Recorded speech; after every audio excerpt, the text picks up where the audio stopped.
सुंदर तुम्ही देखना पुतळा माझ्या बाबांचा बनवला. मी मुंडे साहेबांच्या त्या पुतळ्याचा हात पकडून पुढे राहिली होते. आता मी कसं सांगू तुम्हाला की मला काय वाटतंय या दिवशी. माझ्या जीवनामध्ये मुंडे साहेबांच्या जाण्यानंतर त्यांच्या अंतिम संस्काराच्या दिवशी मी शपथ खाली होती की गोपीनाथ मुंडे हे नाव मी जगाला कधीही विसरू देणार नाही. आणि ही शपथ मी पदावर असेन नसेन, मी मंत्री असेन नसेन, मी आमदार असेन नसेन, मी या जीवनात असेन नसेन, तरी ही शपथ पूर्ण करणारी मुलगी म्हणून माझं नाव घेतलं जाईल एवढीच साधी माझी इच्छा आहे.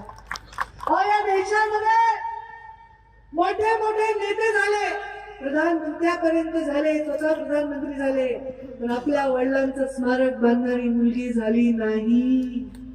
पण मी ते बांधलं. गोविंदांना माहिती आपण किती तेव्हा चळवळ केली होती. 1 वीट गोपीनाथ गडासाठी ऊस तोडणाऱ्या माणसांनी, माळाकोळीच्या या गरीब माणसांनी प्रत्येकाने एकाच विटेचे पैसा दिला, एकाच विटेचा, आणि भव्य गोपीनाथ गड उभा राहिला. पण ते स्मारक बांधण्याचं खरं कारण काय होतं, तर या स्मारकावर नतमस्तक होणारा, मुंडे साहेबांवर प्रेम करणारा माणूस, त्याला जायला ते ठिकाण आहे हक्काचा. त्याची मालक पंकजा मुंडे नाही, त्याची बालक मुंडे परिवारातला कोणी, प्रीतम मुंडे नाही, यशस्वी मुंडे नाही, धनंजय मुंडे नाही, कोणी नाही आहे. त्या स्मारकाचे मालक तुम्ही. 1 रुपया मी ना सरकारचा घेतला ना कुणाचा घेतला, तुमच्या घामाच्या एका विटेतून प्रत्येकाची 1 वीट निर्माण करून ते स्मारक झाले. पण आज माळाकोळीच्या या स्मारकासमोर मला गोपीनाथ गड सुद्धा लहान वाटतोय. कारण 1 कप झालं, 12 दिवस आपण सुखद पाळतो, 13वा करतो, गोड जेवण करतो, मग माणसाला आठवण राहत नाही. अशा जमान्यामध्ये 12 वर्ष एका नेत्याला जाऊन सुद्धा अजूनही त्याचं स्मारक उभं राहत आहे. बरं झालं या स्मारकाला 12 वर्ष झाली. बरं झालं. तुम्ही मला 12 वर्ष झाले, 1 कप झाले, वाट बघावी लागली. अरे 12 वर्ष होऊनही अजूनही मुंडे साहेबांचा पुतळा उभा राहतोय, स्मारक उभा राहतोय. माझ्या कातड्याचे जोडे जरी मी केले ना आणि तुमच्या पायात घातले तरीही हे ऋण फिटणार नाही.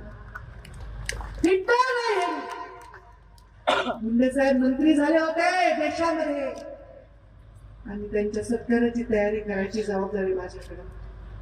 मी त्यांना 10 वेळा म्हणलं नको बाबा, भरपूर तयारी करायची, आपण नंतरच्या तारखेत करू. नाही म्हणलं, मला 3 तारखेलाच सत्कार, 3 तारखेलाच सत्कार करायचा. बघा काळ आल्यावर माणसाचं कसं होतं.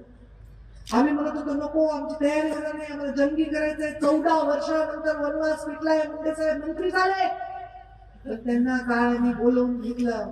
आणि असं कधी झालंय कुठल्या राजकारणात, जीवनात तुम्ही बघितलंय? मोठ्या मोठ्या नेत्यांचा मृत्यू झालाय, कोणाला हत्या झालीय, काय काय झालंय, पण तुम्ही हे पाहिले का कधी की ज्या दिवशी सत्कार असतो त्या दिवशी एखाद्याला सरणावर जावं लागतं? पाहिले कधी? कधीही इतिहासात अशी कधीही घटना घडली नाहीये. मला नेहमी वाटतं की माझे बाबा माझ्यासाठी खूप प्रिय होते, पण त्यांच्यामध्ये भगवान बाबांचा आशीर्वाद आणि ईश्वराचा अंश होता. कारण असं एक्झिट कोणालाही मिळत नाही. म्हणून एक शेर मारते, भावाने नाही मारला म्हणून मी सांगते. जिंदगी में कुछ इस तरह निभाया अपना किरदार, जिंदगी में कुछ इस तरह निभाया अपना किरदार, पर्दा गिर चुका है, तालियां फिर भी बज रही. महाराष्ट्रातील ताज्या बातम्यांसाठी बघत रहा टाइम्स टुडे टीव्ही. सोबतच शेअर करा, सबस्क्राईब करा आणि बेल आयकॉन